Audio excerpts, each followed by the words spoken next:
Hello again, everybody, and welcome to the prediction show from Eagle Pass Sports Central. My name is Ruben Valadez, and along with my broadcasting partner, Morris Lipson Jr., we're coming to you live today from Choche's Barbecue here off of Veterans Boulevard. We've got both coaching staffs from the Mavericks and the Eagles. We've got a special guest, but first, before we go on, we want to give thanks to our host, Choche himself. Choche, thank you so much for having us, as always, here. Always, man. It's always great. You know, football's such a big deal in my life still, so it's always great to see the coaches and everybody here. You want to talk to the folks a little bit about what the specials are today, what you've got going on today?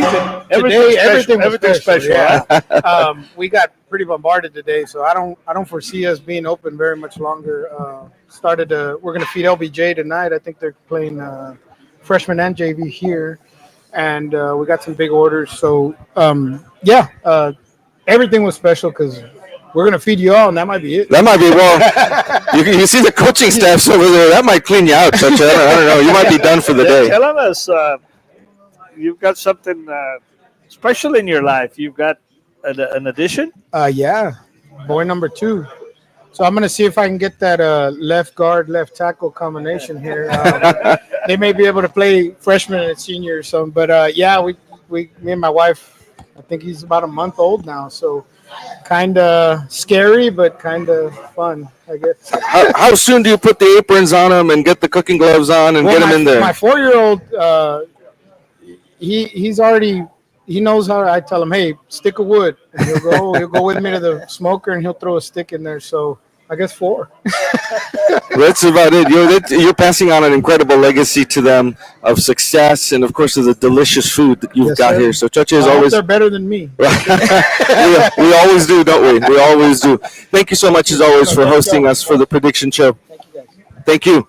Thank you. Come on down to Choche's while supplies last today, folks. And, of course, we're open all weekend long. I'm going to turn here now to my left and talk to Athletic Director Eric Villaseñor, who's got a special guest to introduce. You noticed I didn't give him headsets today. On the mic. Just good afternoon to everybody. I want to thank Choche's Barbecue for hosting us this afternoon. Today we're going to focus on our Wynn High School tennis program, and we have the privilege of bringing in our head tennis coach at Wynn High School. 20 years in the education profession, 10 years as our head coach. Gives me great pleasure, and thank you for being here, Coach Willie Kipuros. All right, Coach, welcome to the prediction show. Thank you. It's good to have you Great here. to be here. Good. Your tennis season for the fall has just about concluded now. It just concluded just last week, actually. Talk to us a little bit about your season, how your kids did, and then we'll talk a little bit more about your program in general. All right, the kids did pretty well, and we ended up with a 3-4 record. I lost pretty much all the boys. I have one returning letterman. His name is Danny Campos. He's a junior, and I had him in the varsity as a freshman. And so by now he's picked up the game. He's playing really well, but obviously with one boy winning once in a while, it's kind of tough. But I did have 5 returning lettermen on the girls. My number 1, Natalie Rodriguez, she's a junior. And then I have 3 seniors, Diana Herring, Danica Richenstein, and Amaury Guzman and Isabella Lopez. They've all, for the most part, other than maybe MacArthur and Legacy, they won every single match throughout the season. Congratulations to them. Sounds like you've got a good team there, Coach. You talked to us a little bit about, on the boys' side, losing a lot of your veteran leadership, a lot of your veteran players. Having been through maybe 3 or 4 classes now in your 10 years as a head tennis coach, what is that rebuild like? Having to bring in the new ones in and teach them. It's kind of like in football. The speed of the game is different from JV to varsity. Correct. But what is the challenge tennis wise? I guess the biggest challenge for me is first getting the numbers in. I believe if I have the competition between the players, they tend to really push themselves in a way that they'll get better quicker, obviously. And then the commitment, obviously. If they have the commitment to go ahead and practice, work on the summers, work on in every moment that they can, possibly can, then they'll start getting better. Like I've told them before, I can take a freshman, and by the time they're juniors, they're playing at a high level. So at least it takes 2 to 3 years to be able to get to that point. Coach, tennis is unique. Maybe track has a little bit of this with cross country and then the spring sports. But you have a fall season and a spring season, so you've got to now put that fall season behind you, get them ready for what's coming in the spring. What does the program look like between now and the time? Conditioning, conditioning. It's a matter of conditioning. A match in the fall when they play a singles match, it's about 30, 40 minutes long, and then a doubles match can be probably in the area of about the same 30 minutes or so. But when spring shows up in tournament season, one match can be 2 hours long. So the change there is a lot longer. We have to acclimate to the heat as it starts getting from the cold weather to the spring weather. So a lot of it's just basically conditioning. So conditioning is important, and I tell my kids there's two types of conditioning in tennis. You have the condition of getting yourself winded enough to be able to last, but you also got to hit about 1,000 balls in a single match. So in that case, you got to get that arm ready. You got to keep the same stroke all the way through, even to the last hour or the last minute of playing, basically. We talked to Stephanie Luna last week, coach over at Eagle Pass High School, and we asked her about the other thing that's unique about tennis is you've got boys and girls competing, and you've got to look for chemistry, especially in those team events. I know they're going singles in the spring, but how do you look at your overall program and learn to place athletes in the teams where they belong and in the pairings where they belong? I guess I tend to do that as far as putting the chemistry together. I know that a lot of times just the fact that they like each other will help them a lot, okay, in that sense. But again, I normally, like in the fall season, I will pair my 1 with number 3 and my 2 with number 4 in order to get that, get more numbers and wins, basically. And this year, my 1 and 3 and my 2 and 4 did really well. Again, other than MacArthur and Legacy, they were able to win every single match with the rest of the district. We talk about the district in terms of football. This is kind of an unwieldy district. It doesn't have really a set footprint. There's, you've got Jay from Northside, and you've got a couple of San Antonio schools, and then you go down to Laredo. Who are the strong teams in your district, and who are you looking out for come the spring? Okay, as far as a strong team, for sure, they went undefeated with MacArthur. They have a couple of sisters, and one's a senior, one's a freshman. And the freshman looks even better than the senior as far as technique. But the senior is just obviously much more mature. And she was able, but she went all the way to state and lost at state. So she's really good. And her sister is 6'1", I think. She's over 6 foot, put it that way. But anyway, she's pretty tall, and she's she's got really good strokes, and she has a good variety of type of swings. So it does help her a lot that she knows so much about tennis and is very young. Sure. But I think you certainly think that your athletes can go and compete against some of these tough teams and do well in the spring. Yes, I mean normally again I don't shy away from playing 6A schools. I usually get out there and we'll go to Corpus and a variety. I mean I'm really 1 or 2 or 3 5A schools. The rest are all 6A schools from the Corpus area. San Marcos, I go to San Marcos, and we do take some of the San Antonio teams where we'll play 6A, and I try to give them as much competition as I can. I know that Deanna Herring has, as a freshman, won 3rd place in district. As a sophomore, I think she took 3rd, and then 2nd as a junior, and now as a senior, she's still coming in tough. I'm really impressed with Natalie Rodriguez, which is my number 1. She should be doing really well overall. She's really very good at tennis. I think one area which she might lack is serving, but she's getting it. Well, Coach, congratulations on your season. We look ahead to the season that's coming in the spring. Congratulations on your 10 years leading this program, and thank you for joining us today. Thank you. I appreciate it. Thank you so much. Bye-bye. Going to make some room now for head coach for the Mavericks, Rene Ramirez, and his staff. Coach, if you can pry your coordinators away from the barbecue line, Coach, we'd like to have them over. Coach, welcome into the broadcast. Yes, sir. We were down in Laredo last week on Friday to watch that game against Cigarroa. Your congratulations. Thank you. Appreciate it. He made us suffer, didn't he? He made us sweat a little bit. We walked, I think, a couple of minutes into the fourth quarter, you were up 21-3. 21-2, yeah. 21-2, that's Yes, right. yes, Yes. Safety and don't remind me. I made that very clear to our kids. up in the booth, I think we got a little comfortable, and then, like Morris said, we started sweating along with you there. But good performance. Absolutely. Congratulations. I think you showed a lot of diversity on both sides of the ball, and you got to win. Now, I'll let you talk about that a little bit, and then I'll ask you about Nixon coming up. But talk to us about the bright spots this past week. Oh, absolutely. Again, we started a little slow on defense. Yeah, we still held them. We broke, but we didn't. We bent, but we didn't break. Hope to manage some drives offensively. At half, like you said, it was 7-2, and of course we expected higher than that or a better performance, but made some adjustments throughout as a whole in every aspect. And obviously the kids come out better on the second half, no doubt. Executed better in the second half, made plays, created plays, and towards the end, like you mentioned, we almost gave it away, whether it was self-inflicted. I'm not one to blame officials, but we got some calls against us, so be it. But at the end of the day, we came out with a big play that sealed the deal at the end.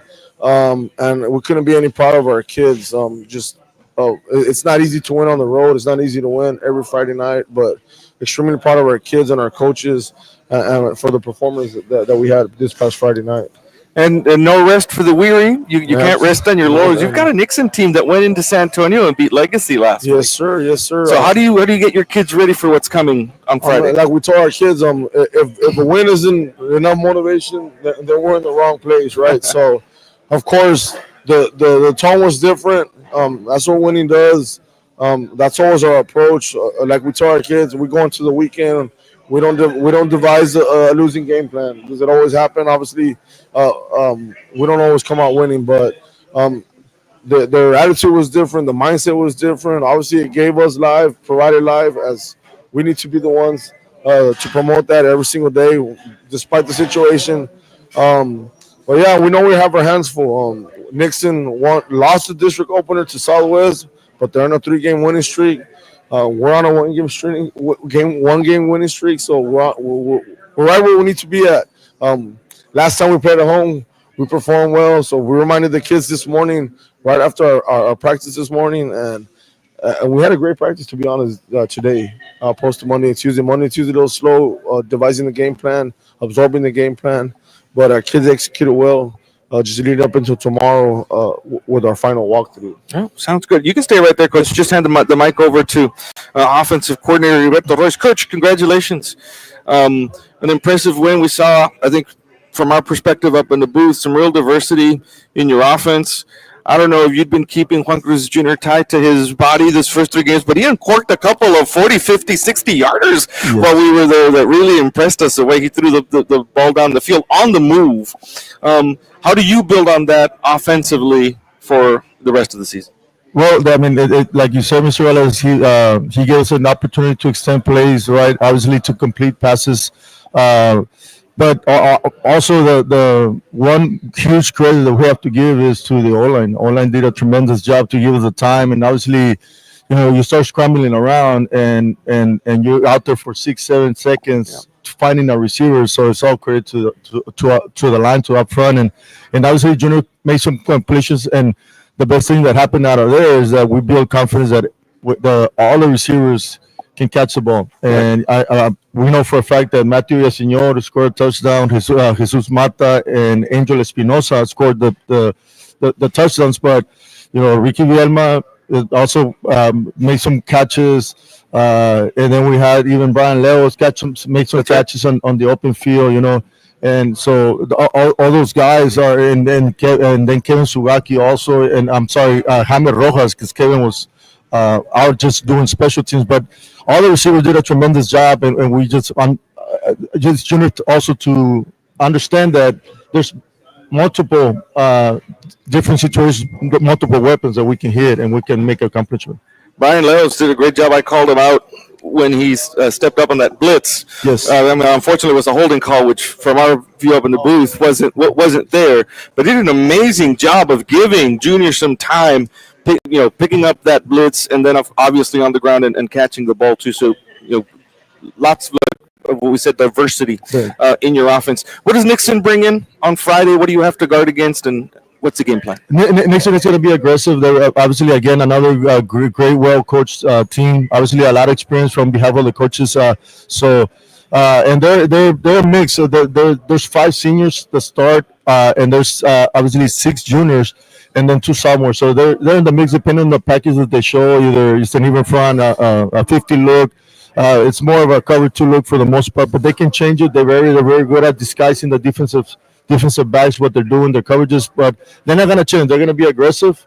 They're going to make us earn and the yards that we need to earn, and we expect that too as well. We don't want to get anything free. We just want to make sure that we stay the course of the game. We're taking care of the football, stay on the field as much as we can. Obviously, we get a situation where we're in the high red zone, mid red zone, low red zone.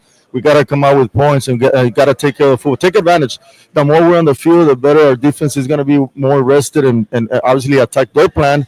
And then obviously the special teams comes along also in the mix. And we just got to put it together. I mean, we've shown throughout the season that there's great spurts of moments where we are almost unbeatable. Like we can compete against anybody. But then there's moments that we give in that open door to inflict our own selves. So if we stay away from those, and much of it's going to happen, we understand that, but don't let it be too consistent. You had a couple of good long drives this past game. That's what you're saying about it matters just as much keeping the ball away from the other team's offense. Absolutely. And those drives pay dividends for you. Congratulations, Coach. Thank you so much, Mr. Let's talk Yes, to sir.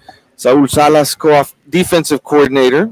Can we fit him in there? He should. These were- should be. But this is these Saul Salas 2.0. We're good. These 2 guys were my twin towers. Coach, we had you in the booth right next to us on Friday. Did you hear me? We did. we got to hear you a couple of times. But congratulations to you. Also, your defense is the one that sealed the deal last Friday with that interception there at the end.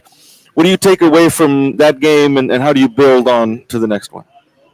It's all about momentum because any given, like they say, any given Sunday in the NFL, anybody could win or lose. Any given Friday in Texas high school football, I mean, our kids stepped up to the challenge. Like we said, we were having different packages. We brought kids that were in the secondary to the D line, and just mixed around. We moved around. Our kids on the D line, we never stayed in the same defense. We always moved, and the kids adjusted, and we did a really good job. I mean, a credit to them. They never quit. Like Coach said, we were bending, but we never broke. And a credit to them. I mean, just they brought it, and you know something. That's what we see every day in practice, and we're so proud that finally people got to see it. I know the band wasn't there, but finally people got to see how our kids practice every single day, and we need to carry that momentum going against Nixon, and I think our kids are ready to go. It feels good to have the work and practice translated onto the field. Yes, that's ultimate because the kids deserve that. And then you know something, and I guess winning is really, really good because they had a great practice. I mean, like Coach said, Monday, Tuesday was a scheme. I mean, we're gonna mix it up a little bit more. Nixon is 60-40, but all the Laredo teams are basically, they almost carbon copy of each other, just a little different. I mean, they're going to run the quarterback. I mean, and they like to throw slips. So, I mean, we have a good game plan set up. Our kids are ready. I think we should be able to stop them. And like I said, if we all 3 phases play like we should be able to come up with a big W. But our kids are ready to go. I mean, they had fun. They're having fun in practice. I guess everybody had fun in practice because even on Saturday, the food tasted that night the food tasted a little bit better. On Sunday we came in and barbacoa and tamales, it was good. Oh, and I gotta also say thank you to the coaches' wives and to the Booster Club. It was National Coaches Week, and they brought us tacos on Monday. Well, gotta say thank you because now I won't hear the end from especially from the wives and the Booster because they always treat us really good. And I just want to say that. But no, our kids are ready to go. Mr. Alvarez, I mean, we have great kids. Attendance has been good, and we should be able to go. We have a little different wrinkles this week, which you probably guys are gonna pick it up when you guys are there, because I know you guys look at that in detail. But we're ready to go. I mean, we worked on the peanut punch this week, kind of going back to stripping the ball. Now we went back to basics. I know Coach Ramirez set up a practice plan that we worked on tackling, we worked on stripping the ball, and then we went back to our game plan. So I mean, we're ready to go, and hopefully we bring it on Friday so you guys could see a little bit more where more fans are going to be here so they could see how we're going to come out. Congratulations to you, Coach. Thank you so much for joining us. We'll bring it back here to head coach Renan Ramirez. Coach, you come from the defensive side of the ball. Yes, sir. One of the things that Morris and I were impressed with a couple of times over the game is your defense's ability to stay home, not over pursue, keep everything in front of them, string out plays that were going wide. Yes, They're looking good out there. Yes, sir. And like Coach said, like you mentioned, we did transition some kids. We were pretty short on in the depth chart as reference to our defensive tackle, our defensive line overall. So we just say, hey, let's bring some speed based on who we were playing, obviously. And guys that really contribute throughout the week, like Coach said, they run our scout team. They're familiar with the basics, the fundamentals. So let's not. Why can't we put them out there? And it helped out. We defended 80 plays against Laredo Ciudad. Some more big plays, some more explosives, some more quick turnarounds, and luckily we did that. And there's a purpose to what we do, the purpose of Method to Madness. So again, super proud of our coaches, and of course by most definitely our players for executing and not giving up. There's persevering throughout. They were resilient. That's what our coaches provide on a daily basis, and it definitely showed. And it played out on Friday night, and we're hoping the same for this coming Friday. 7 o'clock, 7:30. 7:30 kickoff on Friday here at the Sackles with Foster Veterans Memorial Stadium. We'll be there from Eagle Pass Sports Central broadcasting that game line. Thank you so much for your time, Coach. We appreciate you. Come to this side now. Well, we noticed one thing that Coach Salas already put in his next order for his meal. And he's on his way. Yes. Morris, you've got the Eagle staff. Well, we've got Eagle Pass. We've got Coach Roger Olivas and his coaching staff. Coach, I'm not going to say it was an off week. It is an open week that you had. Bye week. But you worked to prepare for LBJ, and it is a Thursday game. It's in fact, it's tomorrow. So tell us a little bit about LBJ. I know you told me they're like 5-1 overall and 1-1 in district. But what does LBJ? You're going down to Laredo, and what's LBJ going to put on the field? Well, like I said, they're 5-1. They start off the season 5-0. They're 1-1 in district. They've really battled and struggled throughout their games. They played a lot of really close games. They have a really good quarterback who makes really good decisions, puts them in positions to be successful. They have a really good receiver and running back, and their defenses, they line up in multiple fronts, and they just line up according to who they're going to play, kind of like what we do, and put their best athletes on the field to be successful.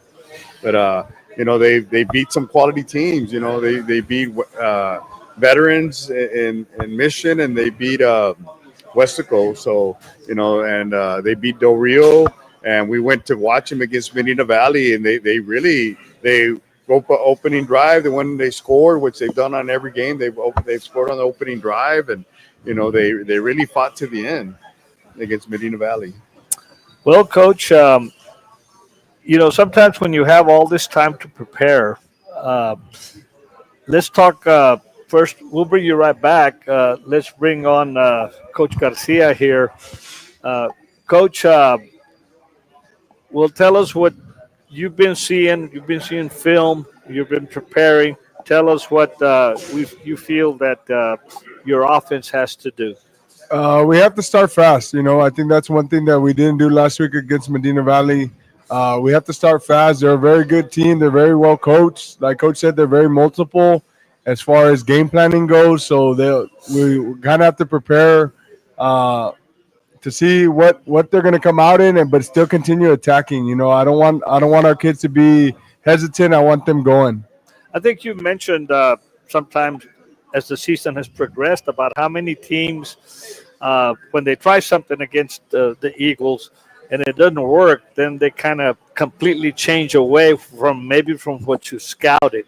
Yes, sir. And well, that's also like them game planning in game and them game planning before. And I think it's a game of adjustments, and I think our defense does that as well. So everybody's always trying to stop what you do best. So it's really up to us to continue attacking, but also figuring out what they're doing.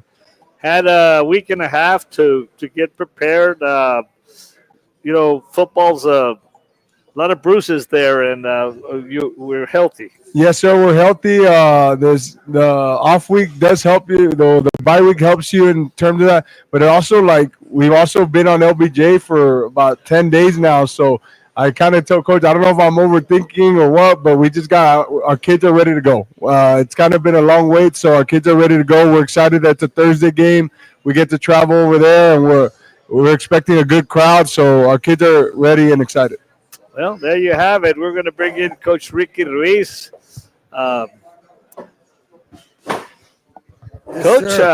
Coach Roger here's telling us about LBJ on offense.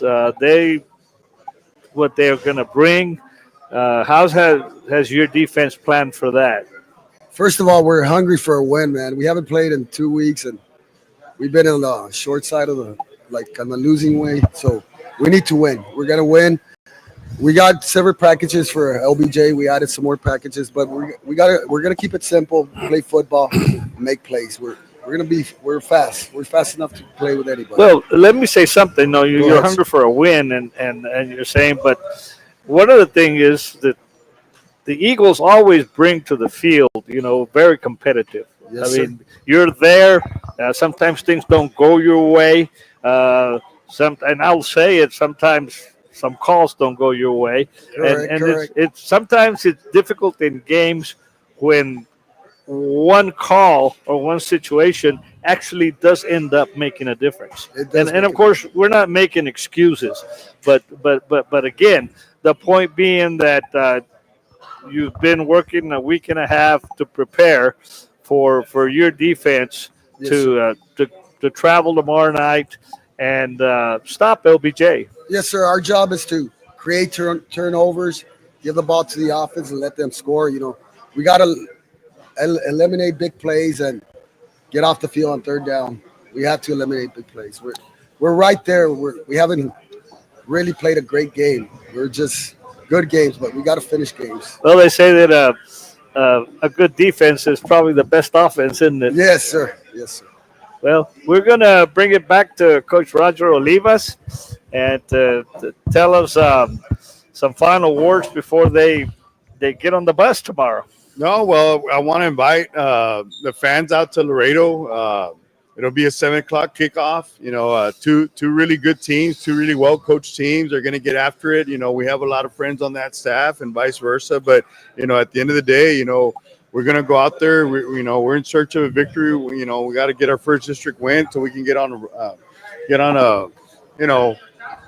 a roll, basically, yes. And like Coach says, it's been 10 days that we've been on LBJ, and we're hungry. We're this bye week, has really helped us rest some players that were banged up, but we're ready to go. Well, the good thing about an open week is it's just exactly that, right? That your schedule, your district is in the second part of your season.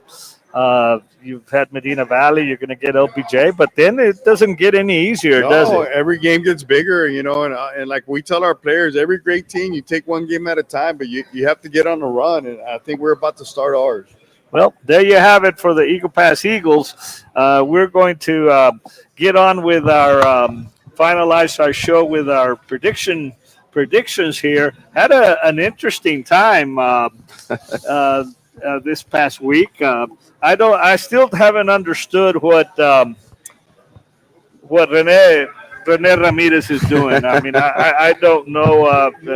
I think he's making some calls or something. And but before we go on with our predictions, I do want to make one thing. I want to bring something up because Coach Villaseñor here, Matty Ice just came out of nowhere, didn't he? He had a good game. Yeah. Number 10, Coach. Number 10. Proud of his effort. I don't know who was more excited, me or his mom. But it was fun. It was fun to watch. Fun to watch the kids perform, and glad we got out of there with a victory. And just happy to report some more great news. Yesterday we had our district cross country meet. So our Win Boys cross country team came out district champs. Dante Jimenez overall district champion. So they'll be moving on to Corpus Christi for the regional meet. And I want to wish our cross country teams from Eagle Pass High School the best of luck. We'll be hosting that meet on Friday at 8 a.m. at the SAC. Before we get into our predictions, I do want to say how nonchalant he was about, it's just like it was just caught the touchdown pass and he just kept on going, didn't he? Yeah, he did a great job, and just happy to see him gain that confidence, and he's got some good coaches, and I'm just happy to see him move forward. But I'm one of the things I'm going to set up is 100 meters between you and him. And I got some news for you because I got some information. Today's your anniversary. So happy anniversary! You're 48 years strong. So happy for you. My wife for putting up with me, I guess. That's the best way to put it. But happy anniversary, sir, to you and Miss Dora. Thank you. Thank you for all that you do. Thank you. Well, let's get into here. We had Coach Ramirez go 9-1, and I guess who did he mess up with? He messed up on the Rams, I think. But 9-1. Coach Eric, 9-1. Coach Roger making a comeback here, 7-3. He's now tied with me. And Ruben really turned it around and 8-2 because we didn't have Missouri on the predictions. Coming on strong. Coming on strong. So now we've got, of course, Rene still in the lead, followed by Eric, and Coach Roger and I are right there in the middle. And then Ruben's working hard. So we're ready for these predictions for this week. The first one, San Benito and Brownsville Hannah. Whose game is that? Who put that up? You send it? That's yours, right, Ruben? Huh? San Benito and Hannah. San Benito and Hannah. Oh yeah, that was me. That was But nonetheless, we're going to ask Coach Ramirez to go first. Hannah. Ruben? I'm gonna go with Hannah also. Roger. San Benito. I'll go with Roger. We're tied. Eric. San Benito. De Soto and Duncanville. De Soto is always, a powerhouse. Coach Ramirez? Huh? Duncanville? Ruben. I'm gonna go with DeSoto there. De Soto. Yeah. And Roger. I'll go De Soto. And I'll go De Soto also. And Eric? I'm going to go DeSoto. Carroll and Miller are Corpus Christi, both of them. Coach Ramirez. Carroll and Ruben. I'll go with Carroll there too. Roger. Carroll. I'll go with Carroll and Eric. I'm going to go with Carroll. You're going to go Carroll too, huh? New Braunfels and Bernie Champion, a good ball game. Coach Ramirez. New Braunfels and Ruben. New Braunfels. Roger. New Braunfels. I'll go New Braunfels and Eric. New Braunfels. God, that was easy. The rest are college games except for the last two pro games. Michigan and USC. Rene. Michigan. Ruben. I'm gonna go with Michigan too. Michigan. Roger. I'm gonna go USC. You're gonna go USC.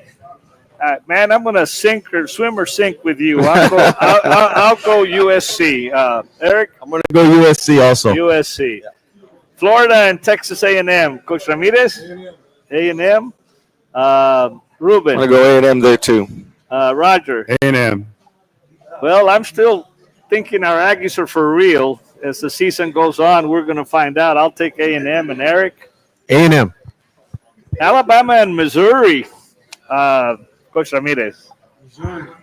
Attaboy. Oh, my gosh. Ruben? Yeah, I'm gonna take my Tigers should I there. ask you? We're at home, so we're gonna get this done. I'm gonna go with Alabama on this one. You know what? I'm going to go with Alabama with you. I only have two jerseys, Coach. So And Eric? I'm going to continue the trend. I have to go Bama. I have to bring a shirt or something next week. The Red River Showdown. Coach Ramirez, Texas or Oklahoma? Oklahoma. OU. Ruben. I got to tell you, my son's at UT, and he let me know that about a quarter and a half through this past game, he just turned the TV off and went to go do homework. That ought to tell you something if a kid's doing homework. So, well, he's there. I'm going to go with OU. oh my gosh, Roger, I'm gonna go with my heart, Texas. Texas.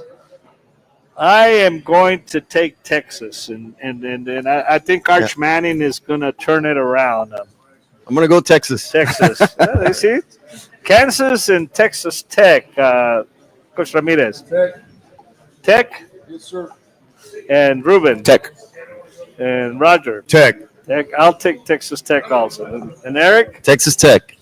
the last two pro games, the 49ers and Buccaneers. Coach Ramirez, the Bucks. Ruben. I'll go with Buccaneers. Baker Mayfield's looking good. Yes, he is, isn't he?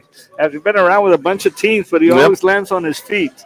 Roger, Buccaneers. Buccaneers. And I'll go with the Buccaneers and Eric. Buccaneers. All right, Cowboys and Panthers, boys. What are we going to have here, Rene? Cowboys. Oh, Ruben. Yeah, Cowboys. Cowboys. Roger? Cowboys. Cowboys. I'll go Cowboys. And Eric? Cowboys.